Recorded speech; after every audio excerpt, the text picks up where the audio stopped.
आज के टॉपिक पे हम बात करते हैं related to bottom surgery fail. Hello everyone, कैसे आप सब लोग।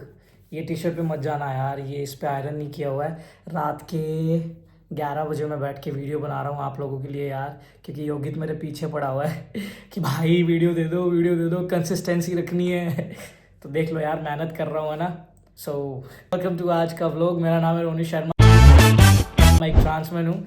मेरे बारे में ज़्यादा जानने के लिए प्लीज़ मेरी पुरानी वीडियोस देखो। मेरी वीडियोस अगर सुनोगे ना, मेरे को ऐसा लगता है कि तुमको एज अ इंसान ज़िंदगी में और कहीं से ज्ञान लेने की ज़रूरत नहीं है, इनफ है मुझे ऐसा लगता है। सो आज के टॉपिक पे हम बात करते हैं related to bottom surgery fail. मैं किसी भी पर्टिकुलर इंसान या पर्टिकुलर हॉस्पिटल या पर्टिकुलर चीज़ों पे बात नहीं करूँगा। मैं एक ओवरऑल आइडिया जो इस चीज़ का है उस पर बात करूँगा।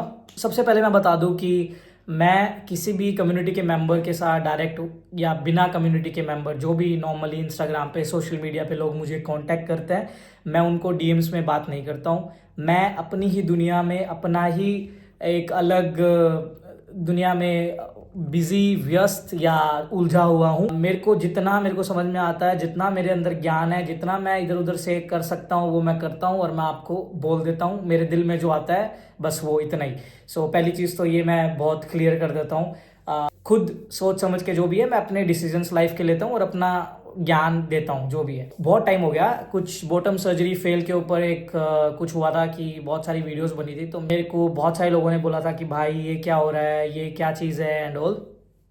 तो मैं आपको उस चीज़ पे तो कुछ नहीं बोलूँगा, बट ये कहूँगा कि एक ही सर्जरी ऐसा नहीं हुआ है कि जो फेल हुआ है। ऐसे बहुत सारे पास्ट में ऐसे इंसिडेंट्स हुए हैं जहाँ पे बॉटम सर्जरी या फिर नॉर्मल सर्जरी, मतलब टॉप सर्जरी हो गया या कोई और सर्जरी हो रहा है, फेल हो रहा होगा। Not only community, LGBT community से रिलेटेड जो लोग खुद से जाके सर्जरीज करवाते हैं, वैसे भी जो सर्जरीज होती हैं, तो बहुत सारे ऐसे हॉस्पिटल्स हैं, बहुत सारे ऐसे डॉक्टर्स हैं जो रिस्पॉन्सिबल नहीं है, और बहुत सारे ऐसे डॉक्टर्स हैं जो ट्रेनी जो लोग होते हैं उनको रिसर्च करने के लिए किसी की भी बॉडी पकड़ा देते हैं। बिकॉज उनके लिए हम लोग कोई हमारे दर्द को, ऐसे बहुत सारे कम डॉक्टर्स होंगे जो जेन्युइनली ये सोचते होंगे कि ओके मुझे इस इंसान को ठीक करके घर भेजना है क्योंकि इसके घर पे कोई वेट कर रहा है। उनके लिए हम धंधा है, सिंपल है। कोई भी सर्जरीज होती है, चाहे आप खुद से करवाओ, चाहे आपकी जैसे कोई प्रॉब्लम है, कैंसर हो गया या ऐसा कुछ, तो उसमें पहले लिखा होता है सर्जरी से पहले कि भाई मर गया, हमारा कोई लेना देना नहीं है, ये फलाना ढिमकाना, फॉर्म कंसेंट साइन होता है। तो अब एक मुझे सबसे बड़ा सीधा सा क्वेश्चन है कि अगर एक डॉक्टर खुद लिखवा रहा है कि भैया ऐसा ऐसा सीन है, अब वो आपके साथ कुछ भी करे अंदर जाने के बाद, पहली बात तो आधी चीज़ें किसी को पता नहीं लगेगी, पता लगेगी तो तुम क्या उखाड़ लोगे। हाँ, बहुत ऐसा रियर केस होगा जिसके अंदर जेन्युइनली, मतलब उस चीज़ पे बहुत डीपली डिस्कशंस होंगी, वायरल हो जाएगा और फिर जाके कुछ हो तो हो, नहीं तो आगे वाला कह देगा कि भाई इसका तो बीपी बढ़ गया था, ऊपर नीचे हो गया था, मर गया, हमें क्या। अभी जो बॉटम सर्जरी का केस आया था उसमें एक पैर कट गया है किसी एक कम्युनिटी के ही पर्सन का, एक मच्छर है शायद इधर। तो मैं बहुत सॉरी फील करता हूँ उस इंसान के लिए जिनके साथ ये हुआ, और ऐसे बहुत सारे लोगों के साथ जो ऐसा होता है। बट उसके साथ साथ तो ऑफ कोर्स ऐसे हॉस्पिटल्स पे, ऐसे डॉक्टर्स पे एक्शन लेना चाहिए जो इतनी बड़ी बड़ी बातें तो करते हैं कि हम ये कर सकते हैं, वो कर सकते हैं, बट वो लास्ट स्टेज पे खराब करते हैं। उसके बाद बहुत सारे लोग मुझे पूछते हैं कि भाई आपने कौन सी सर्जरी कहाँ से करवाई, और बहुत सारे लोग एक दूसरे से पूछते हैं। तो मेरा कहने का मतलब ये है, ये चीज़ नहीं पूछना चाहिए और ना ही बताना चाहिए। बताता हूँ क्यों। ये चीज़ें जानी चाहिए एनजीओ के थ्रू। अब जैसे एनजीओ है, एनजीओ अगर मेरे से पूछता है या कोई और पूछता है तो मैंने उनको बता दिया ऐसा ऐसा है, तो उनके पास 10 सजेशंस हैं कि ये देखो, ये 10 अच्छे अच्छे हॉस्पिटल्स हैं जहाँ से अच्छे अच्छे लोगों ने करवाई है। अब तुम अपने हिसाब से देख लो तुम्हें कैसा क्या कहाँ पे है, राइट। आज मैं किसी को बताऊँ और उसकी सर्जरी फेल हो जाए, उसको कुछ भी प्रॉब्लम हो जाए XYZ, हु इज़ रिस्पॉन्सिबल? मी। वैसे तो नहीं हूँ, जेन्युइनली तो नहीं हूँ, बट कौन है सजेशन करने वाला?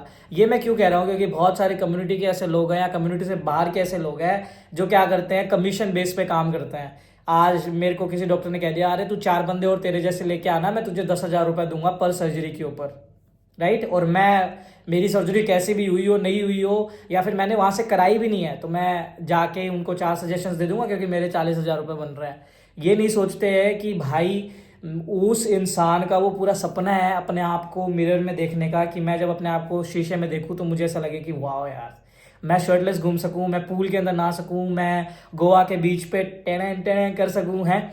बहुत सारे उसके लाइफ के सपने होते होंगे। अब जिसने बॉटम सर्जरी का वो इतना बड़ा स्टेप किसी के सामने, मतलब किसी पता नहीं क्या करज लेके उस बंदे ने वो पूरा सिस्टम सब करके, और वो लास्ट स्टेज था उसका, और उसका पूरा मतलब वो चल ही नहीं सकता। आप सोचो कि उसकी लाइफ में उसके कितने सपने खराब हुए हैं। मतलब वो अच्छा खासा हट्टा कट्टा आदमी आज वो डिसेबल वाली लाइफ जिएगा उसमें, ठीक है। और उसके बाद अब प्यार तो छोड़ दो, दुनिया आजकल भैंस के आँख सलमान खान को नहीं मतलब छोड़ के जा रही है, तो उसको तो कहाँ से कोई पकड़ेगा। और समझ रहे हो, और बाकी दुनिया के ताने की तुम्हें ही करवानी थी ना ये सर्जरी, ये ले लो, तुम्हारे को भगवान ने कर्मा दे दिया, या जो भी XYZ। तो ऐसे सीन भी हुए हैं टॉप सर्जरी के अंदर। बॉटम तो बहुत क्रिटिकल चीज़ है। आप टॉप सर्जरी के अंदर देखोगे ना, बहुत सारे लोगों के अगर आप सर्जरीज देखोगे वो शर्टलेस नहीं घूम सकते हैं। क्यों नहीं घूम सकते? क्योंकि उनके स्टिचेस इतने बुरे दिखते हैं।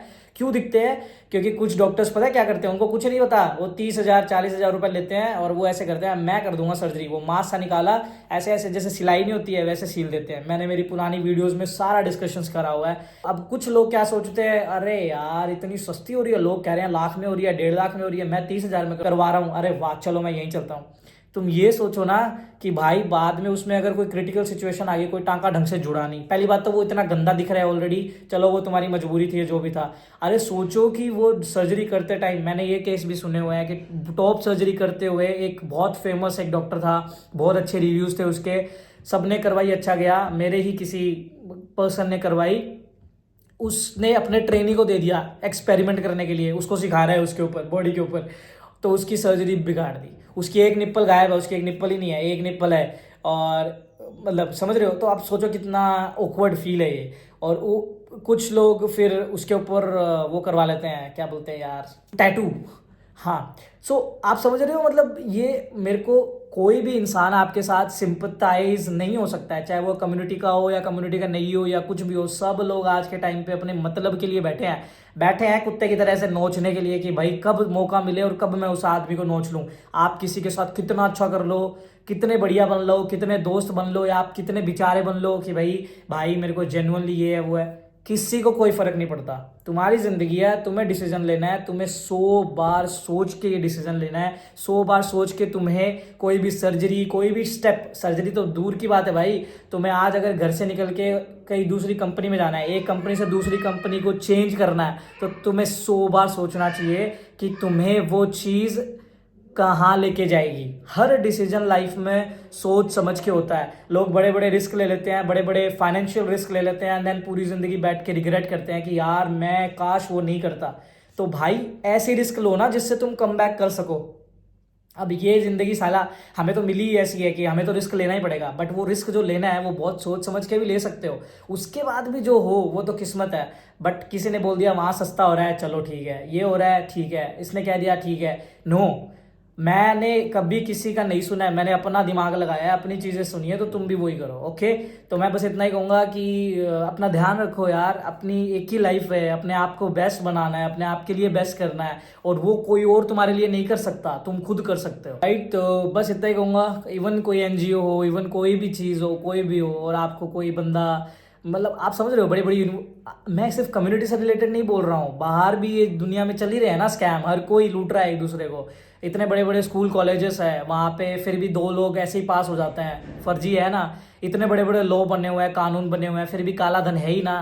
तो सेम सब जगह पे ये चलता है, तो अपना दिमाग लगाओ। और दूसरा, NGOs का मैंने बता दिया, ट्वीट फाउंडेशन फॉर ओवरऑल। तुम्हें जॉब चाहिए, तुम्हें सर्जरी का सजेशन चाहिए, तुम्हें कोई हेल्प चाहिए, कुछ भी है बात करो। पेरीफेरी भी है एक, जिनके मैंने कॉन्टैक्ट हाईलाइट में डाल रखे हैं, वो भी जॉब से रिलेटेड चीज़ें प्रोवाइड करवाते हैं, उनसे भी आप कॉन्टैक्ट कर सकते हो। और भी बहुत सारे हैं, बट जस्ट बी केयरफुल, किसी पे भी आंख बंद करके भरोसा करने से पहले। सो बहुत सारे लोग हैं जो जेन्युइनली अच्छे हैं इस दुनिया में, जेन्युइनली हेल्प करते हैं, और बहुत सारे हैं जो हेल्प के नाम पे आपका काट सकते हैं। बट दोनों ही केस में आपको किसी की हेल्प की ज़रूरत नहीं है, मैं तो सीधा ये बोलता हूँ। आपको सिर्फ एक डायरेक्शन की ज़रूरत है, अगर कोई वो दे रहा है तो बहुत अच्छी बात है, नहीं तो use your brain, use your heart, use your mind, अपने दिमाग से सब चीज़ें करो और आगे बढ़ते जाओ, सब हो जाएगा। हर चीज़ का सोल्यूशन है, बस सोच समझ के अच्छे से। बाकी तुम्हारा भाई तो बैठा ही है। सो इस वीडियो के लिए इतना ही, बस अपना ध्यान रखो। और मैंने डिटेल वीडियो ट्रांजिशन पे ऑलरेडी बना रखी है, लाइफ लेसन्स पे भी बना रखी है. See you in the next video and I love you all.